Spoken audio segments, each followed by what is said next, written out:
So the next one is reviewing the manual task. So once we've identified the automation boundary, the next step is to look at those manual tasks and see what we can do with them. Okay, so we need to check whether we can link the manual tasks with the BPMS. And this is what we mean by reviewing the manual tasks. So look at some of those manual tasks that we had to do over here. Back over here, some of these manual tasks such as prepare an acceptance pack, send an acceptance pack, things like that. These manual tasks, can we link them in with the BPMN somehow? Okay, so guiding principle behind this step here is, okay, if a task cannot be seen by the BPMS, it does not exist. In other words, if we can't put it in, from the BPMN's point of view, if it can't be seen, then the BPMN just ignores it. It does not exist at all. So if that's the case, then you need to find out, can we find a way to support the manual tasks via technology? So yes, some tasks are manual tasks, but maybe we can support them. If we can't support it via technology, we need to isolate the tasks and then automate the rest of the process. So again, guiding principle, not all tasks can be automated. And if not all tasks can be automated, can we use technology to assist? If not, can we isolate them and automate the rest of the process, but keep the manual tasks isolated? Okay, now when it comes to linking a manual task to a BPMS, how do we do it? Well, two ways which are identified in your textbook. We can implement as a user task. So we have a manual task. Okay, now think of all the things you might do in a manual task. A manual task might be, let's say you've got a company, you're selling things, customer rings in, wants to buy something, they place an order. And when they do, then that order goes off to the warehouse. And then the warehouse worker has to actually get the docket and then go ahead and physically pick things off the shelf. Okay, now those physically picking things off of a shelf, getting ready to box them, that becomes a manual task. Now, obviously the BPMN can't do it, but can we link it in? Okay, so one way to do that is to implement it as a user task. In other words, a user task is sort of like a manual task, but it's coordinated by the BPMN. So if the participant who's involved in the manual task can notify the BPMNS of the task completion using some sort of work list handler, then we can implement it as a user task. And that's quite easy to do in even most things like picking things off a warehouse shelf. We can do that. We can send an order automatically off to a warehouse section, and then we can put it in somebody's inbox as a task to do. Then they can go and pick the things off the shelf. And when they've picked the things off the shelf and box them, then they can bring that task up from the inbox and then mark it as complete. So we can coordinate it that way. So we can implement a manual task as a user task in most cases, not all cases. So we turn the manual task into a user task. And again, here's the example of the warehouse worker. Okay, they retrieve a product from the warehouse. They could check out a work item from the work list to indicate the task is being worked on. Manually retrieve the product from the shelf and then check in the work item back into the BPMS engine. So they can get into their work list inbox. They can click on the next one to be done. And the next one, once they click on it, up would pop a list of items they have to pick off the shelves. Then they can go off and do it and come back and then mark it as complete, and it would go off. And that way the BPMN is actually coordinating that task. So it becomes a user task. Alternatively, the check-in and check-out can be combined in a single step, and in which case all the worker does then is notify when the task is complete. So it's like a print order might come. So an order is sent to a warehouse computer that might automatically be printed off. Somebody will go ahead, grab the, as well as automatically printed off, something would be sent to an inbox. Okay, somebody just goes and grabs a printout, gets the stuff off the shelf, puts it in a box, comes back, picks up the appropriate inbox task, and then just marks it as complete. So you can combine those check-in and check-out steps into a single step. we can implement it maybe as an automated task.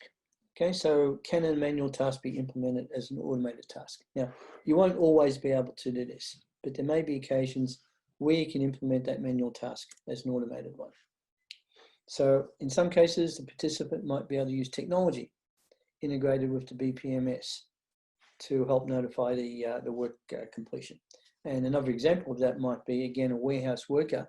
They might have a barcode scanner, a portable barcode scanner. They can walk around, and as they pick up raw materials, they just scan those barcodes, and that would automatically be picked up and integrated with the BPMN. Okay, so that becomes a semi-automated task. So in that case, the manual task gets implemented as a receive task, because while it's a manual task, if somebody's walking around with an automated barcode reader, it's implemented as a receive task because it just sits there waiting until the person walks up and they scan all the appropriate barcodes. So as they scan all the barcodes with the materials they're picking up, once the last one is scanned, then that's automated input, which can then be notified the BPMN, and it can then proceed with the next task. So it's implemented as a receive task, as a user task, handled by a workless handler, which is in turn connected to the scanner. Or if we use a receive task, then the BPMS will only be aware of the work item's completion. So if we're implementing a task, if we go back, if we're implementing a task as a receive task, then the BPMN only gets notified when the work item is completed. Then informing the warehouse worker that new work item is available would be outside the scope of the BPMS. If you use a user task, then what happens is the worker gets notified of the work item by the BPMS, and then they use the scanner to signal the work item's completion to the BPMS engine. Okay, and you think of, so there's a couple of different ways to do it. So you can think of similar considerations. So if we've got a task sort of ship order, then each manual task in the example can be linked to the BPMS, and we can, or this can automatically, so it can be entirely automated. Okay, now here's another example exercise for you guys, and I'll give you a couple of minutes to work on it. I don't know if you remember the loan assessment model we talked about back in an earlier exercise. Oh, 10.1. So I was thinking of something else. So let me go back quickly. I'll go back through these tasks.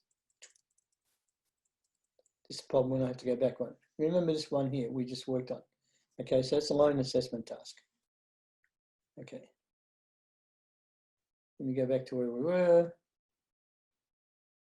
It's a little bit dizzy doing this thing very quickly. Okay, consider a loan assessment model we analysed in 10.1.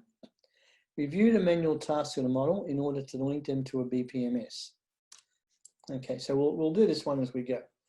Okay, now, if you remember the items we classed as a user task. Sorry, manual tasks. Okay, now, remember, my mouse is playing up something bad today. Let's review the manual tasks. Sometimes there's cases where it's not convenient, we can't link a manual task to the BPMS. So for example, if you go back to that university admission process, okay, if you recall, we had check an application for completeness, which was one of the things we were doing. So the university admission process, okay, if you remember back to exercise 1.1, the process can be automated up to the point where the application is batched for admission committee, to the admission committee. Okay, now, for instance, an application is submitted electronically, it comes in, we check it for completeness. If it's incomplete, we notify the applicant. If it's complete, we verify the English language test, and then we either reject the application or it becomes, it's valid. And then we might batch it for the university admissions committee. Okay, so again, some cases where it's not convenient to link a manual task to the BPMS. So in this case, what we do when we batch all those, we can automate the process up to this point. We automate it up to this point. Once we batch all those applications and they go off to the committee, then it's not appropriate to maybe do the inner workings of the committee as part of the business process model from the admissions side of view. So what they do is they just mark this thing, they batch all the applications to the admissions committee, they mark this as a service task. So from the point of view, from the admissions committee business process, this becomes an external thing. It's a service task to be done by an external entity. And the admissions committee, from the point of view of this process, is considered to be an external entity. Okay, so in that case, it wasn't convenient to link it to a manual task, so do it as a service task. Once all the applications have been batched, committee meets, they examines all of them at one time. But this part of the process is considered outside the BPMS. So they have a meeting day, they assess the applications, and they batch all the ones for all the batched applications. They go through them all and they decide whether they want to admit or not admit. And then the meeting completes. So then again, that would be considered a service task done outside, and the results would then be sent back. So when you think of the tasks required for assessing an application, there's a lot of stuff to be done in there. We can't automate it.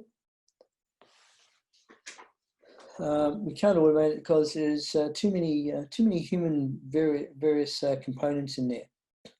Because the committee might meet, they might interact on an ad hoc basis. You might not be able to do all of them at the one time. They might meet over a few days. You might get a couple of two sticky ones where you might get information going backwards and forwards. So eventually, the committee is going to decide on accepted candidates or not. So it doesn't become feasible to implement that as a user-based task. Too many things going on. So we initially just indicate that committee workings as a service task, and that's the best way to do it.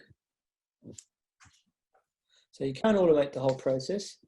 So in that case, what we're doing is you can't automate the whole process.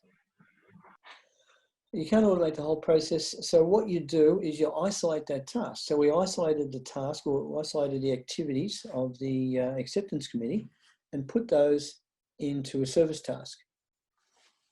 And that's the best way to handle some of those tasks there. So we split and we might split that service process into three fragments. But from the point of view, when you think about it, from the point of view of